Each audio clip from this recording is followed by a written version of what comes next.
Well, hello. How are we on this beautiful, bright, sunny Monday? It might be a work day, but at least the sun is shining. Hopefully, you can work somewhere where you're not shut in a dark, dingy office or the like, and you can actually, at the very least, look out the window and see the sun. If you are lucky enough to be working outside, then what glorious weather you have to do. And if you're even luckier not to have to work at all today, then woohoo! I'm recording this early today because I am momentarily going to be jumping in the car and driving to Alton Towers.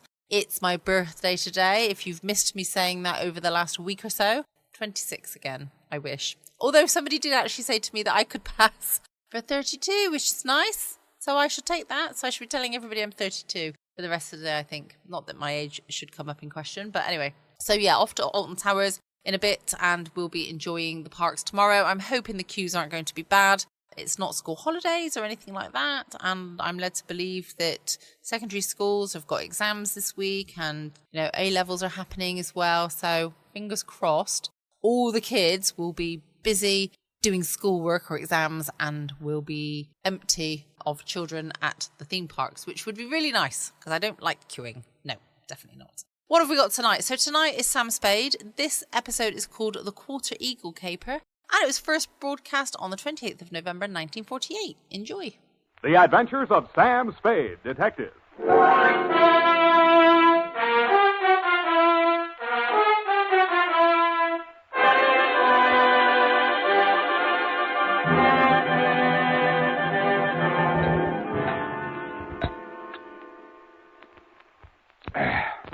Thelma Darling. Last name, Sam? Roger.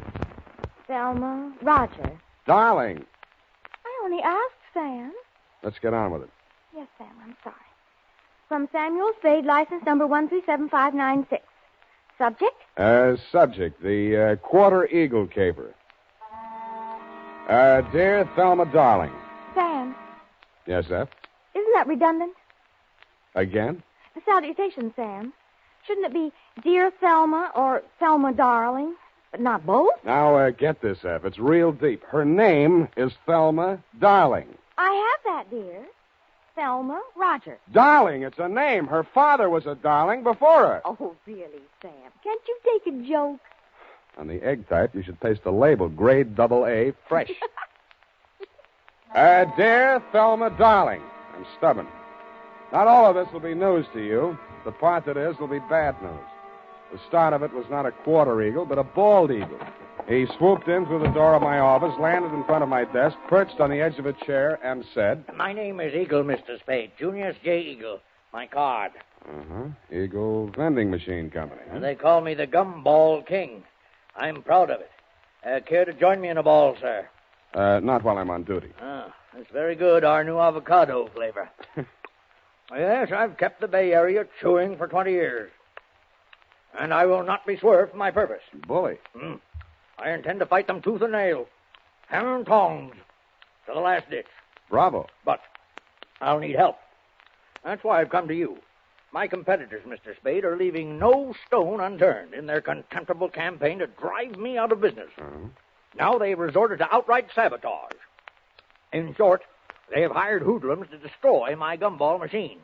They've already smashed 11, and they won't be content until they've demolished my entire equipment.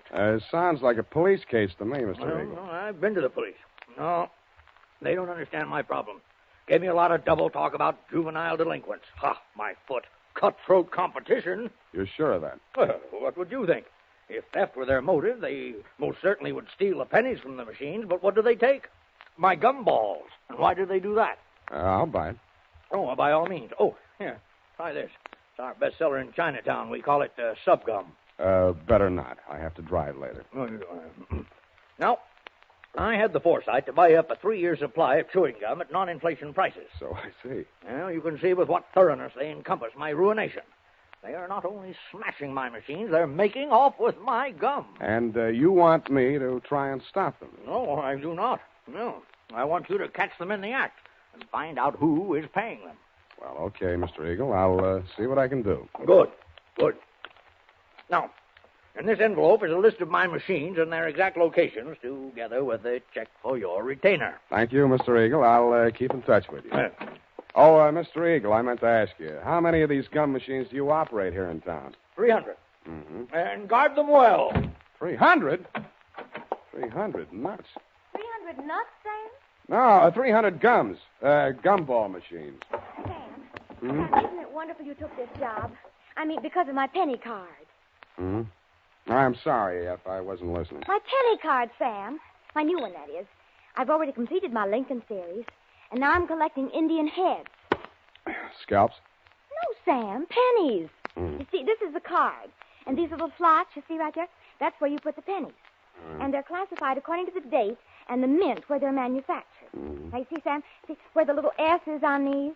Now, that's for the San Francisco mint. And the D, that's for Denver. Figures. And the ones with nothing, that's for Washington, D.C. Yeah, well, it's a very nice hobby. Pardon me. 300 gumball machines. You see, that's what I had in mind, Sam. Oh, those pennies. Indian head pennies are scarce, Sam. You have to go through a lot of pennies to find even one. Honestly, sometimes when I go past one of those penny machines, that's all I can do. Oh. F, this is all right between you and me, but don't ever mention your hobby to Mr. Eagle. No, I won't. Riddle me this, sweetheart. How does one detective guard 300 gumball machines scattered all over the city? Well, if they're going to smash all of them, you could just pick out one in the middle and somewhere and wait. No good. If it's an organized plan of sabotage, there might be some pattern. You seem to have given this some thought, though, Effie. How would you pick them? In the busy places where they'd have more pennies. But they're not after the pennies. They take the gum. Well, then maybe the quiet sections where they don't sell much gum. Well, they've knocked over 11 so far, here, there, and everywhere. Busy spots, dead spots. No pattern at all. You know, Effie, maybe I've bitten off more than I can chew.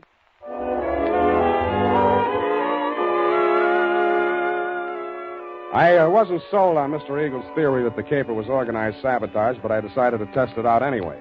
I learned the operation did follow a pattern, unless it was coincidence that the 11 machines knocked over the previous night were the same 11 machines that had been refilled that afternoon. I checked with the Eagle Company's maintenance man and learned that only 5 had been refilled today. I picked the one that looked like the easiest to knock over. It was the one in the doorway of a darkened loft building near the Siemens Hiring Hall on Drum Street. At 9 p.m., I strolled down there. The block was deserted. I took a plant in the adjacent doorway and talked to myself until just before midnight. Then I shut up. My heart skipped a beat as she passed under the light. Red hair. My secretary? Then I noticed how she was dressed. Not on the salary I paid her. She paused before the gum machine, opened a large handbag, stripped off her long black gloves, dropped them in her purse, and took out a small Boy Scout-type hatchet.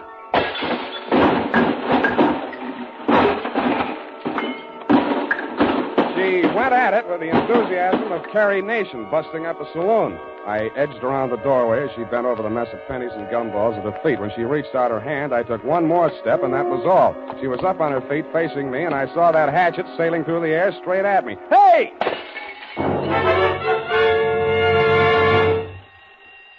Now see what you've done. Yeah, I'm sorry. I won't let it happen again, I hope. Well, don't just stand there. Let's get out of here. That noise, it'll bring the police down on us. Yeah, you're right. No, not that way. The alley. And that's how I met you, Thelma, darling. Pausing only to pick up an Indian head penny for luck, I escorted you through the alley to Washington, up Washington to Salon, jogged through Front Street, and followed that to Market, where we entered the Happy Hour Bar and Grill by way of the kitchen. You proceeded unfalteringly to the darkest booth. We sat down and caught our breath. You ordered a pirate's dream. By the way, I did get that recipe. Lime juice, grenadine, passion fruit, a sprig of mint, and 6 jiggers of rum. After 2 swallows, I heard myself saying, now aren't you ashamed of yourself? But, Sam, why should I be? After what I've been through, I think I deserve a drink. I didn't mean that. I meant throwing that hatchet at me. I thought you were Merle. Who's Merle? Why, he works for Mr. Chiselhurst. Yeah, that figures. Now tell me who Mr. Chiselhurst is. Not who he works for, just who he is. He was acting as my agent for the sale of the pearl. Well, Natch. Look, please, don't make me say what pearl. It's called the Black Pearl of Galila Bay.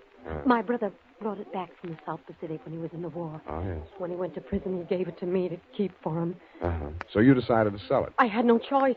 I needed the money desperately to finance his appeal. It comes up next week. Mm-hmm. If I don't get that pearl back, I don't know what I'll do. You've got to help me. What makes you think it's in a gumball machine? Mr. Chislehurst took the pearl to show to a man named Junius Eagle, and that's when it disappeared. Mr. Eagle decided not to buy. And when Mr. Chislehurst returned to the hotel... Eagle had found the pearl and substituted a ball of blackjack gum. Then what? Mr. Chislehurst had Merle follow him. Nothing happened the first 2 days. But day before yesterday, he followed him to his warehouse and saw him drop a single ball of gum into a barrel of them that was waiting to be loaded onto a truck. The pearl must have been hidden in it. Why else would he do a thing like that? Uh-huh.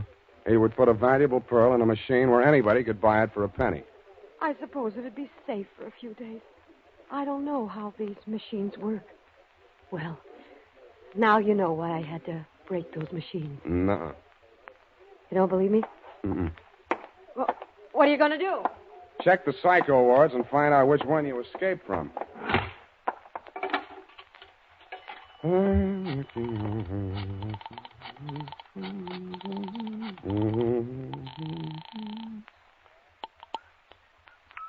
Hello? Mr. Eagle? Speaking. Spade. Oh, yeah, I just got in. I've been out making my monthly collection. Mm-hmm. Hey, I want to talk to you. You're falling down on my job. Another of my machines. Yeah, I know. Drum Street. I nailed the hoodlum. Ah. Who's he working for? Let me ask you one. Did a man named Chislehurst ever try to sell you a black pearl? Hello, you still on the line? You stopped chewing. Yes. I think you better come over to my house. Right away. Hello. Hello. Nuts.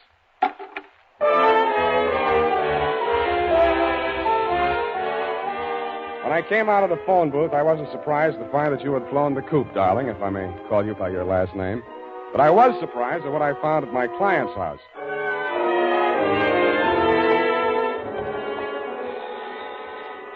I rang the front doorbell and waited. Nothing happened. Then, through the glass door, I saw a man rush out on the landing at the top of the stairs. He half ran, half stumbled down the long flight to the entrance hall, yanked open the door, and tried to shove past me. I grabbed him. Hey, get out of my way. Wait a minute. Let go. I got to get a doctor. You're bleeding. No, not me. I've got to get a doctor. Why don't you phone? They ripped the wires out. Now let go, or it'll be your fault if he dies.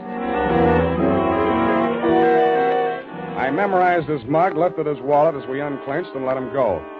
On the way upstairs, I checked his ID cards. Higgins, Morris L., employer, Eagle Vending Machine Company, occupation, maintenance supervisor. On the floor of a room at the top of the stairs was quite a sight. The floor of the room was covered almost completely with pennies. In the middle of it, sprawled forward like a miser who had been attacked while counting his hoard, was Junius J. Eagle. The wound in the back of his neck could have been caused by a small hatchet. There was a bookkeeper's account sheet open across the desk, and scrawled across the neat rows of figures there were 3 words: Spade, Quarter, and Eagle.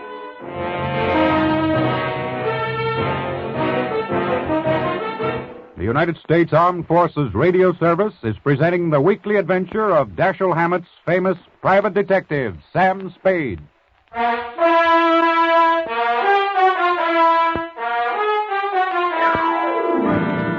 And now, back to the Quarter Eagle Caper. Tonight's adventure with Sam Spade.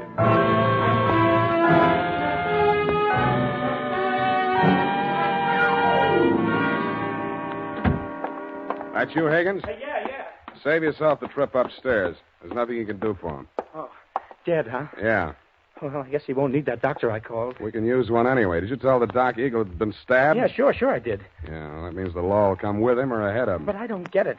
He must have been killed for the money, but why didn't they take the pennies? They should have. It'd look better for you if they had. You're that detective he hired, huh? That's right. Now, look, Higgins, we haven't got much time. If you want to find out who killed your boss, spill everything you know to me now, before the cops get here. Because they're going to hold you, and they'll hold me, too, if they find me here. But I don't know a thing, Spade. I just found him like that. How did you get in the house? I have a key. He gave me one, so when I came here to pick up the pennies, he wouldn't have to come all the way down to let me in. For now, tell the cops the door was open. Did he always collect the pennies from the machines himself? Yeah. He was a coin collector as a hobby. He liked to go through them and save out the odd ones. You always pick up the money at 1 a.m.? Oh, no.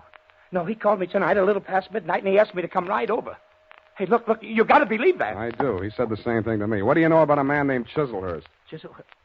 Hey, wait a minute. That's the name of the guy that ran into my truck yesterday coming down the California incline near Grant. He slammed right into the rear of my truck. I tangled with his chauffeur, some punk kid. Named Merle?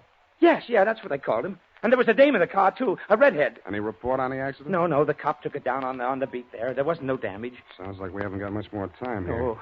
What exactly happened the night the first gum machine on your route was smashed up? Come on. Well, first off, I went to a bowling alley on Church Street and we moved our machine there. It was discontinued. Wait a minute. Where did you take it? Back to the shop? Oh, wait a second. I got it here in my book. Come on. All right, I'm hurrying. Here it is, 11864. Mm-hmm. No, I exchanged it for an out-of-order down on Drum Street. Did you leave the pennies in it? Oh, sure. They only get collected once a month. How much gum was in it? About half full. I didn't refill it until today. Yeah.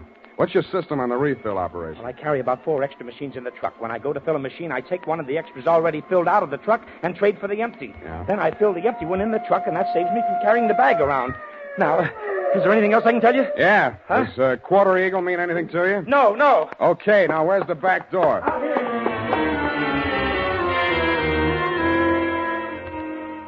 That Quarter Eagle. What was it? Was it a wrestling hole like the Half Nelson? I thought of asking Effie, but I was afraid she'd know. I was sure that if I could find Chislehurst, I could get all the answers at once. That collision between his car and the rear end of Higgins' truck was a good lead in more ways than one. It meant that at least part of your story, darling, was true. But you neglected to tell me that you, Chislehurst, and Merle had been tailing Higgins' appointed rounds of the gumball machine. I checked the police report on the accident. The car was registered in Great Britain. The report said transient, no local address, and so to bed. I dreamed it was next Thanksgiving, and I was eating a roasted Quarter Eagle. Then it turned into crow.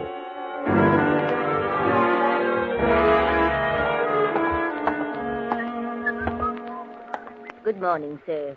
Do you wish to place a classified ad? Good morning to you, madam. Indeed, I do. Kindly write it on this blank. Kindly read it off this blank. Well, Quarter Eagle. Interested parties apply Sam Spade. Sutter 37596. That's right. It's 9 words, sir. I'll have to charge you for 3 lines anyway. Is there anything you'd like to add? Yes, but it's not fit to print.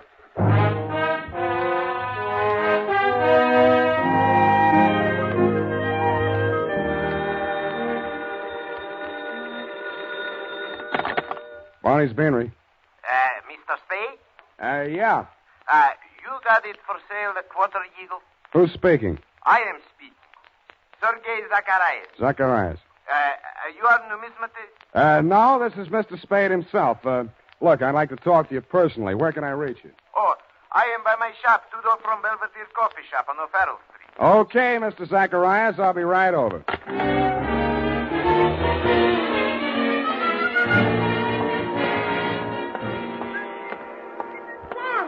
Sam, wait a moment. I got to talk to you. Why didn't you do more talking last night? My client might be alive if you had. Oh, it's terrible. But how could I have You known? knew about the Quarter Eagle. Why did you spin that yarn about the pearl? How did you find out about it? Dead men sometimes do tell tales. Surely you don't think that I had anything to do with that. He was only hacked to death with a hatchet like the one you threw at me. That makes you look fine. All right, I killed him, if that'll make you listen to me. Sam, don't go into that shop. Please, it's it's a a new trap. suit. You don't know that man Zacharias. He's the cause of all our troubles. You mean he sold you that hatchet? Sam, please. Quit clawing me. Let go. I won't allow you to go in there. I won't. Wait a minute. What's going on here? What's the occasion of the squabble? Oh, well, no, it's Mr. Spade. Yeah, Clancy, this dame here just tried to pick my pocket. Ah, pickpocket, is it? Glory be, and such a pretty one, too. Never mind that, Clancy. Just have it locked up. I'll be down later to prefer charges.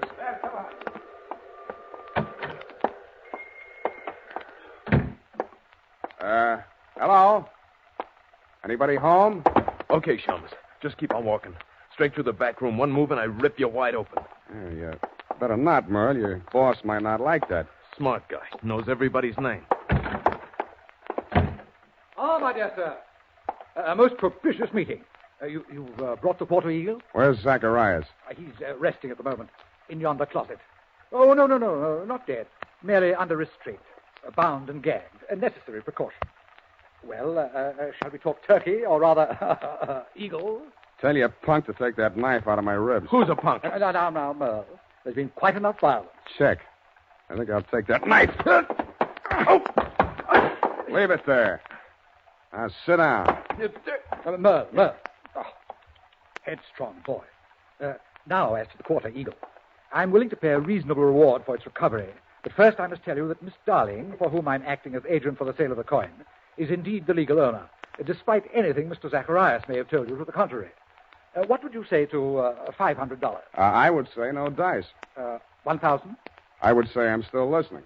Sir, you seem to exaggerate the value of that tiny gold piece. It was worth one human life to somebody. That sounds like more than $1,000 to me. You may find the market valuation of that particular mintage of the Quarter Eagle in my coin catalog, $10,000. But, sir, that valuation is based upon the mistaken belief that there were only two in existence.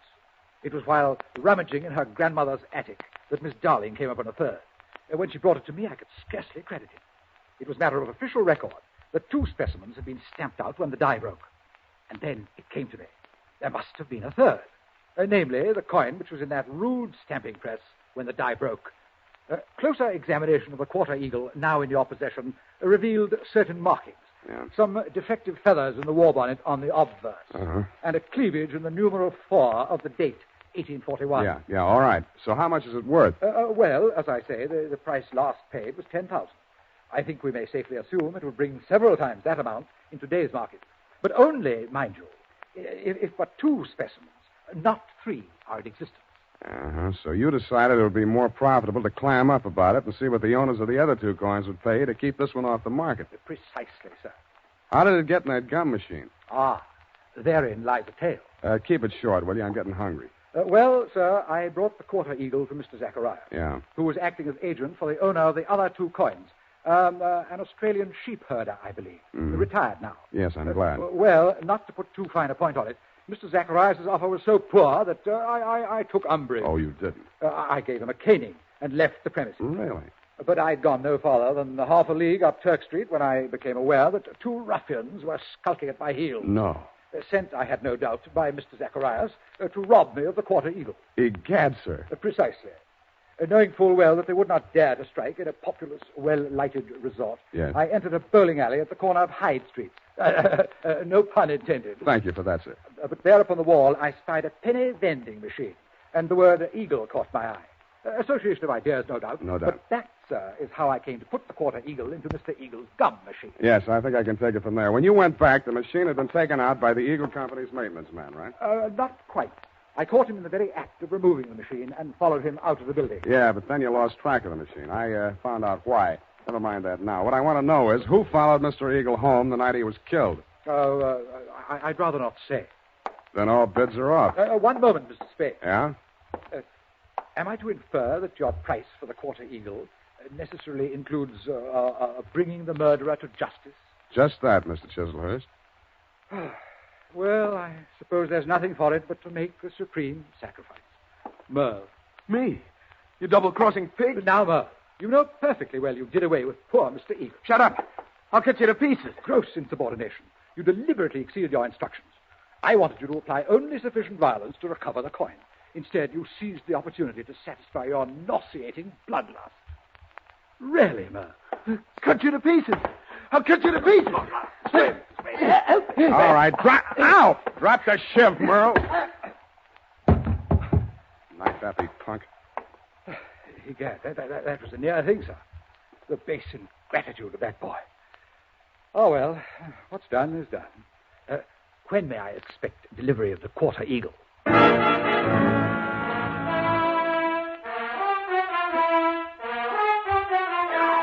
I didn't answer him. To cover my embarrassment, I gagged him, manacled him to Merle, and delivered the package marked one murderer, one accessory to the dumbfounded minions of the law. And that, Thelma, darling, I regret to inform you, is still the crop. After I'd sprung you from the pokey, I got hold of Higgins, and we went through every coin out of every Eagle gumball machine in the city of San Francisco. It couldn't happen, but it did. Your Quarter Eagle is, shall we say, no place. Period. End of report. Sam, I'm disappointed in you. Well, so am I, sweetheart. But I'll forgive you if you found even one Indian head penny from my penny card. Yeah, just one from that machine on Drum Street. Oh, Sam. There you are, sweetheart. Oh, thank you. And it's an old one. And no older than I feel. Go type that up. Sam,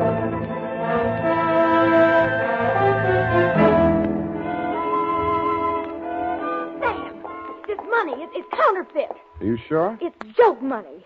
It says $2.50. Hmm? You see where it should say 1 cent? $2.50. Let me see that.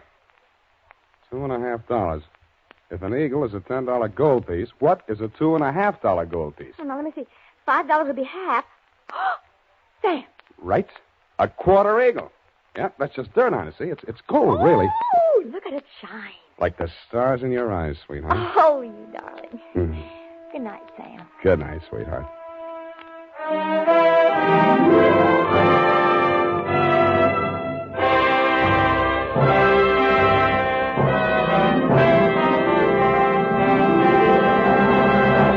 The Adventures of Sam Spade, Dashiell Hammett's famous private detective, are produced and directed by William Spear. Sam Spade is played by Howard Duff. Lurene Tuttle is Effie. This is the United States Armed Forces Radio Service, the voice of information and education.